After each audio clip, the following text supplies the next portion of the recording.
My people. Hope everybody's enjoying their hump day. Do me a favor. See that like button down there? Flick it. Just flick it.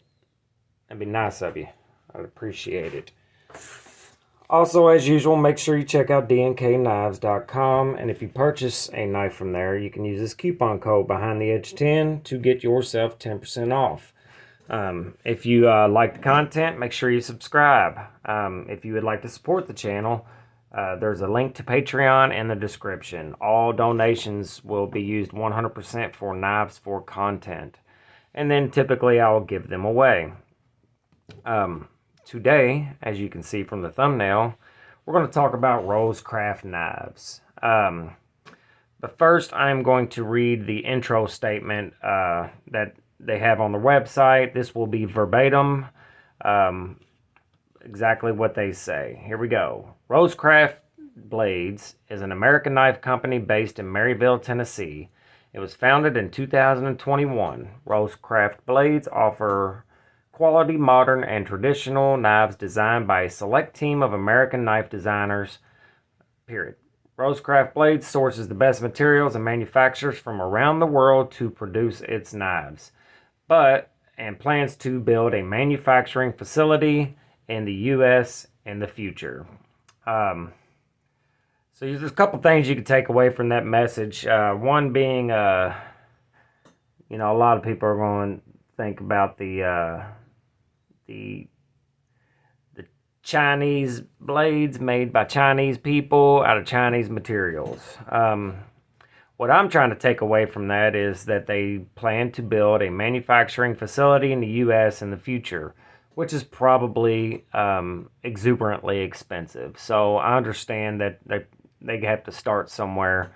So hopefully they hold true to that and do build a facility in the United States to where they can build their knives here.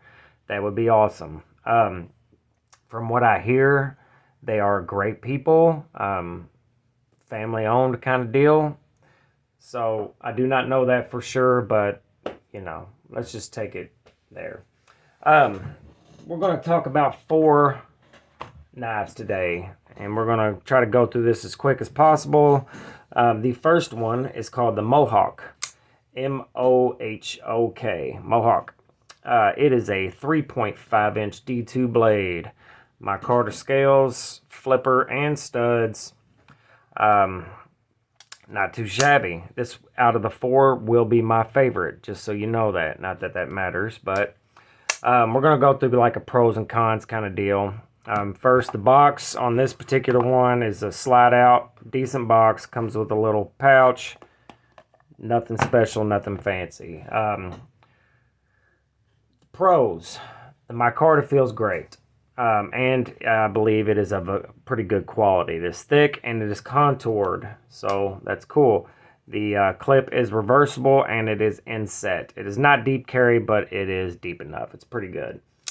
Has a good size to it for, let's say, a medium-sized knife.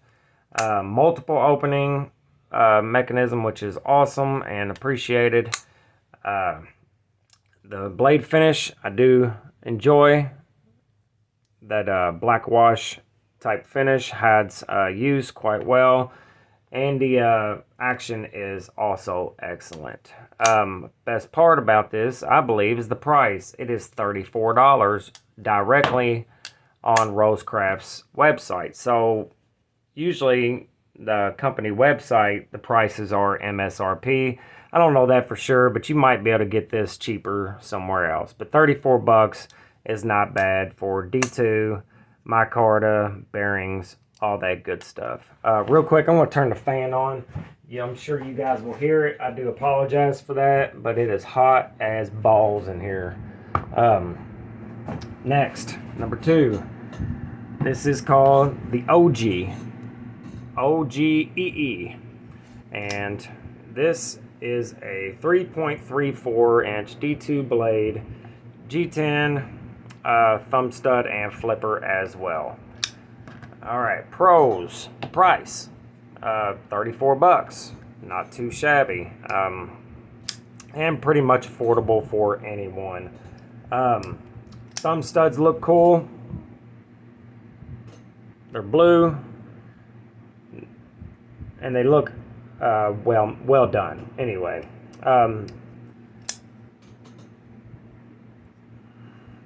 sorry, I had to look at something there. All right, the liners are also blue, as you can see, which is a nice touch for a plain Jane knife. I don't particularly care for this lanyard slot, and it protrudes from the handle. It's not my favorite, but is what it is. Also, the action is exceptional. Bearing action. There you go. That's about all the good on this one. Cons are, there's quite a few. So it is exceptionally thick behind the edge. Very, very thick behind the edge. The grind is not great. So yeah. Weak detent. The weak detent is so weak I can fail so easy,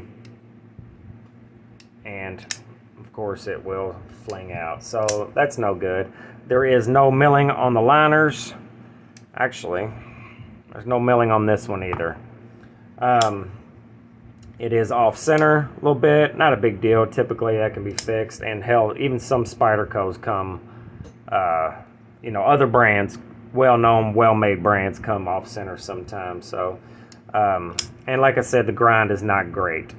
Very thick stock, very thick behind the edge. It is quite sharp, so it may still cut pretty decent. But for a smaller EDC knife made in China, there's no reason for it not to be super thin, because they're all making them very, very thin and slicey. So there's no real good reason for that. And I don't believe this knife was designed to be hard use.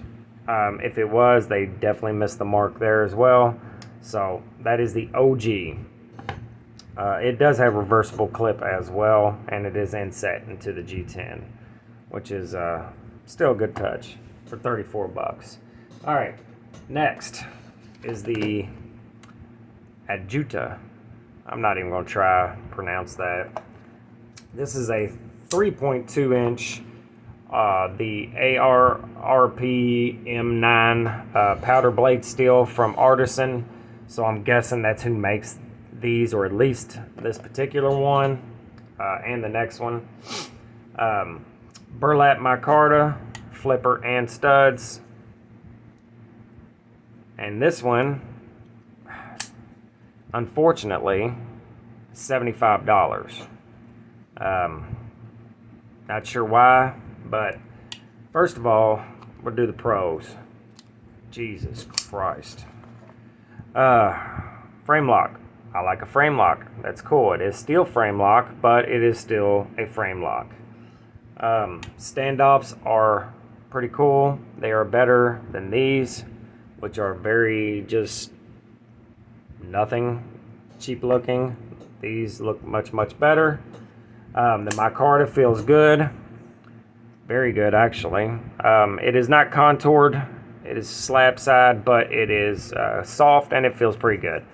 And in general, the knife feels sturdy. Feels very well made. That's about it. That's about it on the pros. I hate to do this, but I have to be honest. Cons, it has an exceptionally heavy detent to the point where it makes me feel like a pussy. Like, it was very hard to open, and I'm not even going to try to open it with the flipper because my finger's still jacked. Action also is not great. It's kind of gritty, and it's, you got to force it down. It is on bearings, so it'll probably loosen up. Who knows? It's too small. Absolutely too small for my taste. It is just over 3 inches. The clip is not inset like it is on the rest of these. Now, I understand that because it would probably be much more expensive to inset onto the steel here, but for 75 bucks, I think y'all can handle that. And the price. $75 is absolutely too much for this knife. Yes, it does have that unproven artisan powder steel that is basically a powder version of the 9CR 9CR 13 MOV. I can't remember the exact numbers of that, but you know, is what it is. So not my favorite, probably my least favorite out of the four, and this one being my favorite, which I actually do like quite a bit. All right, last and probably least,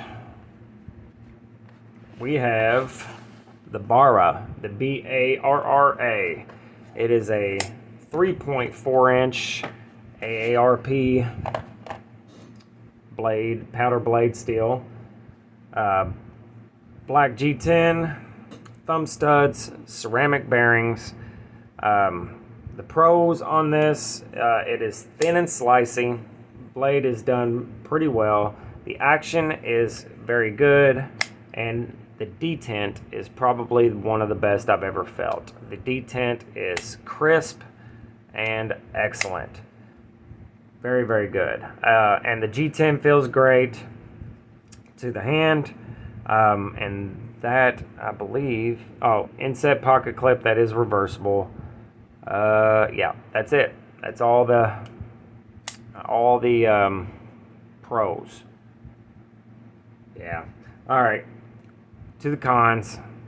Technically, this is a multi-tool, which is not my thing. If I'm going to carry a multi-tool, it's going to be one with many more tools on it.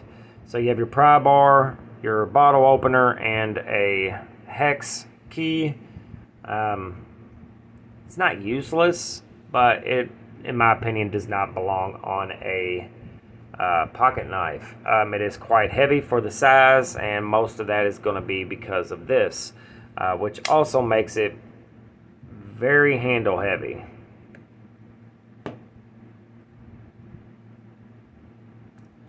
Very. So it's quite heavy for its size too. The liner on it is paper thin, which means the liner lock is also going to be very, very thin. Not my jam. I don't think it's too good. It is $58, which to me is a little steep, so the price is not great. And worst of all, even though this is a generic, has generic lines and kind of a generic design, the ergos are, I hate doing this. They're awful. You know, I hate shitting on somebody's design. This was designed by Swags. It's a nice lady. The ergos are not great for me. So there you go. So Rosecraft will probably never send me anything. That's okay. I hope they get. I hope they're successful. I hope they do get their U.S. manufacturing. That'd be cool. This is a good one, this Mohawk. I do like this knife. The choil is usable. It is a little thick behind the edge. Actually, all of these except for this one is. But the action is great. It feels well made and sturdy. So that's all I got for you guys today. Take from this what you will. In conclusion, I guess I can't really say I'm a fan of their knives. But this is only 4, and they do have many, many models. So I'll check out some more just to be fair and see what they have and see if I like them. Because I have no problem with the fact that they're made in China, especially that they're trying to move their manufacturing back over here. So let me know if there's a Rosecraft that you like that is not pictured here in the comments. And I will see you all tomorrow. Make sure you're good to each other, nice to each other, and don't be a cunt. Kind of like I was to these guys. I'm sorry. Later.